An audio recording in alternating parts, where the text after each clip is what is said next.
حدیبیہ کے مقام پر نبی پاک صلی اللہ علیہ وسلم اپنے صحابہ کرام کے ساتھ ٹھہرے ہوئے تھے۔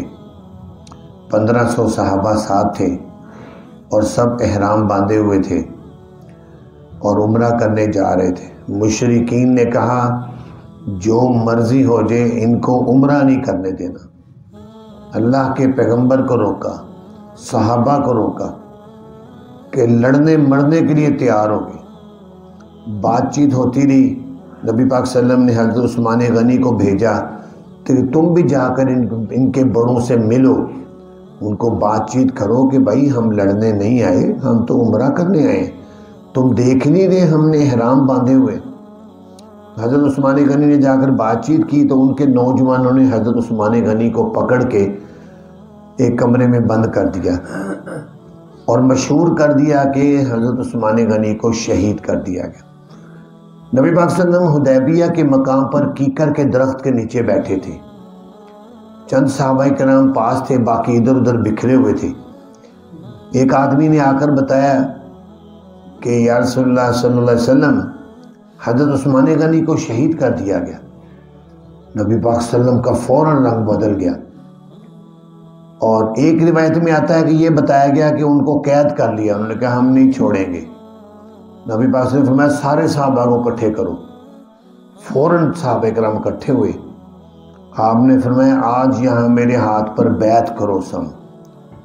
اور بیعت کس پر کرنی ہے؟ صحابہ کرام کہتے ہیں بایعنا علی الموت، ہم نے موت پر بیعت کی کہ مر جائیں گے، اب عثمان غنی کے خون کا بدلہ لے کر ہی جائیں گے یہاں سے۔ اور نبی پاک صلی اللہ علیہ وسلم نے فرمایا یہ کس کا ہاتھ ہے؟ صحابہ نے کہا آپ یا رسول اللہ آپ کا دایاں ہاتھ ہے۔ فرمایا یہ میں عثمان غنی کی طرف سے ہاتھ رکھ کر سب سے پہلے بیعت ان کو کر رہا ہوں۔ اس کے بعد ایک ایک کر کے سب صحابہ بیعت ہوتے گئے۔ وہاں بیعت کی اور مرنے کی بیعت کی کہ یہاں سے نہیں ٹلیں گے، پہلے حضرت عثمان غنی کے خون کا بدلہ لیں گے۔ اس بیعت کا اللہ تعالیٰ نے یہاں ان آیات میں ذکر کیا۔ لقد رضی اللہ عن المؤمنین، البتہ تحقیق راضی ہو چکا ہے اللہ ان ایمان والوں سے، راضی ہوگا نہیں، راضی ہو چکا ہے۔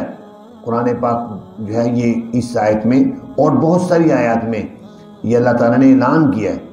اذ یبایعونک تحت الشجرہ، جس وقت کی وہ بیعت کر رہے تھے آپ سے اے پیارے پیغمبر درخت کے نیچے بیٹھ کر، فعلم ما فی قلوبہم، جان لیا اللہ نے جو ان کے دلوں میں ہے کہ کتنے پکے مومن ہیں، اللہ نے جان لیا ہے۔ فانزل السکینۃ علیہم، اتارا اللہ نے سکون ان پر، واصابہم فتحا قریبا، اور بدلے میں دی ان کو فتح قریب، ایک قریبی فتح کی خوشخبری سنائی کہ فرمایا کہ اے پیارے پیغمبر ان قریب آپ کے صحابہ کو قریبی ایک فتح ہوگی۔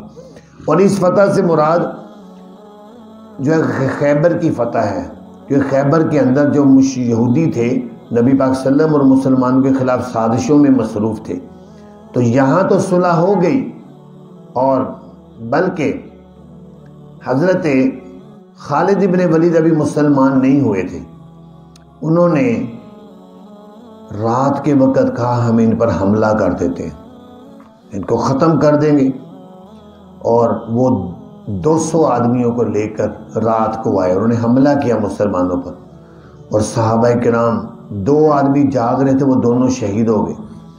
باقی صحابہ اٹھے، انہوں نے پکڑا ان کو، اور اتنی دیر میں کچھ بھاگ گئے، کچھ پکڑے گئے۔ جو پکڑے گئے تقریباً ان کی تعداد 80 کے قریب تھی۔ اب مسلمانوں کے قبضے میں آ گئے۔ حدیبیہ کا موقع ہے، نبی پاک صلی اللہ علیہ وسلم کو عمرے سے روکا ہوا ان لوگوں نے۔ اب جب ان کے ہمارے 2 صحابی بھی شہید ہو گئے، اب واضح بات تھی ان کو قتل کیا جائے گا۔ نبی پاک صلی اللہ علیہ وسلم نے فرمایا ہم ان کو قتل کر سکتے ہیں، کوئی مسئلہ نہیں ہے، لیکن ہماری بات چیت صلح کی چل رہی ہے، اگر ہم نے یہاں قتل کیا تو پھر قتل و غارت شروع ہو جائے گی، لڑائی پھر شروع ہو جائے گی۔ میں چاہتا ہوں کہ اب معاملات بہتری کی طرف جائیں، لہذا ان کو رہا کر دو۔ ان 80 آدمیوں کو رہا کیا۔ جب رہا کر کے وہ لوگ پہنچے، وہ ان کے بڑے کہنے لگے ہو دھیان سے سنو بات کو، دیکھو ذرا انہوں نے تمہیں موت کے منہ سے تم بچ کر آئے ہو، کتنا بڑا جگر ہے دل ان کا کہ انہوں نے تمہیں معاف کیا۔ وہ اچھے لوگ ہیں، غلط لوگ نہیں ہیں، لہذا ان کے ساتھ معاملات بہتر کرو۔ لہذا بہتریاں شروع ہوئیں اور آہستہ آہستہ معاملات، حضرت خالد بن ولید مسلمان ہوئے، عمرو بن العاص مسلمان ہوئے، اور حتیٰ کہ پھر سن 8 ہجری میں مکہ ہی فتح ہو گیا۔ یہ اللہ تعالیٰ نے اس سورت کے شروع میں فتح کی خوشخبری سنائی تھی، اور یہاں پر فتح قریب سے ایک فتح خیبر فرمایا، پیارے پیغمبر آپ کو فتح خیبر نصیب، وَمَغَانِمَ كَثِيرَةً يَأْخُذُونَهَا، اور بہت ساری غنیمتیں ہوں گی جن کو یہ پائیں گے، اور ہے اللہ تعالیٰ غالب حکمت والا۔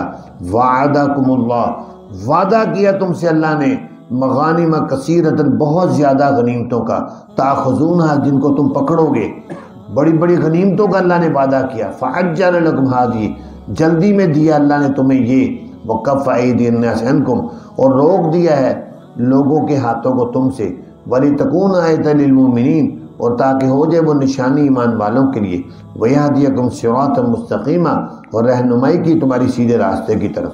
وَأُخْرَى لَمْ تَقْدِرُوا عَلَيْهَا، کچھ اور بھی فتوحات ہیں، فرمایا نہیں قدرت رکھی ہے تم نے ان پر، لیکن احاطہ کر لیا اللہ نے ان کا۔ وَكَانَ اللَّهُ عَلَىٰ كُلِّ شَيْءٍ قَدِيرًا، اور ہے اللہ تعالیٰ ہر چیز پر قدرت رکھنے والا۔ وَلَوْ قَاتَلَكُمُ الَّذِينَ كَفَرُوا لَوَلَّوُا الْأَدْبَارَ، اگر لڑائی کرتے تم سے وہ لوگ جو کافر ہیں، اگر لڑائی کے لیے میدان میں آ جاتے تو ہوتا کیا ان کے ساتھ، لَوَلَّوُا الْأَدْبَارَ، پیٹ پھیر کر بھاگ جاتے وہ، ثُمَّ لَا يَجِدُونَ وَلِيًّا وَلَا نَصِيرًا، پھر نہیں پاتے وہ کسی کارساز کو نہ ہی مددگار کو۔ سنت اللہ التی قد خلت من قبل، اللہ کی سنت ہے، عادت ہے جو گزر چکی ہے اس سے پہلے، اور وہ عادت یہی ہے کہ اللہ تعالیٰ اپنے پیغمبروں کو فتح اور کامیابی سے ہمکنار کرتے ہیں۔ وَلَن تَجِدَ لِسُنَّتِ تَبْدِيلًا، اور ہرگز نہیں پائے گا تو اللہ کی عادت میں کوئی تبدیلی۔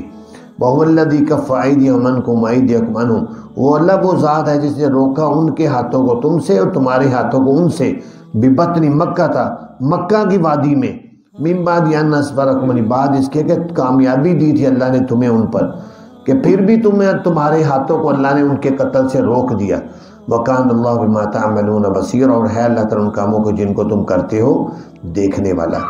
تو یہ حدیبیہ کے مقام پر جو بیعت شجرہ ہوئی تھی، اس کو بیعت رضوان بھی کہتے ہیں۔ تاریخ اور سیرت کی کتابوں میں بیعت رضوان، کہ بیعت کرنے والوں کو اللہ تعالیٰ نے اپنی رضامندی کا اعلان کیا کہ اللہ ان سے راضی ہے، اور بیعت شجرہ بھی اس کو کہتے ہیں، یہ مشہور ہے سیرت کی کتابوں میں۔ تو بہرحال اللہ تعالیٰ نے یوں ہی فیصلہ کیا، پھر آپ صلی اللہ علیہ وسلم وہاں سے خیر و عافیت کے ساتھ واپس آ گئے، اور اگلے سال پھر عمرہ کرنے کے لیے تشریف لے گئے۔ لیکن اس کے بعد پھر زیادہ دیر نہیں گزری، سن 8 ہجری میں پھر اللہ تعالیٰ نے مکہ مکرمہ کو ہی فتح کر دیا۔ اس طریقے سے اللہ تعالیٰ نے اپنا وعدہ پورا کیا کہ اللہ تعالیٰ ہمیشہ اپنے پیغمبروں کو اور اپنے ایمان والوں کو فتح اور کامیابی سے ہمکنار کرتے ہیں۔ اللہ تعالیٰ سے دعا ہے اللہ تعالیٰ ہمیں قرآن کو سمجھنے کی توفیق عطا فرمائے۔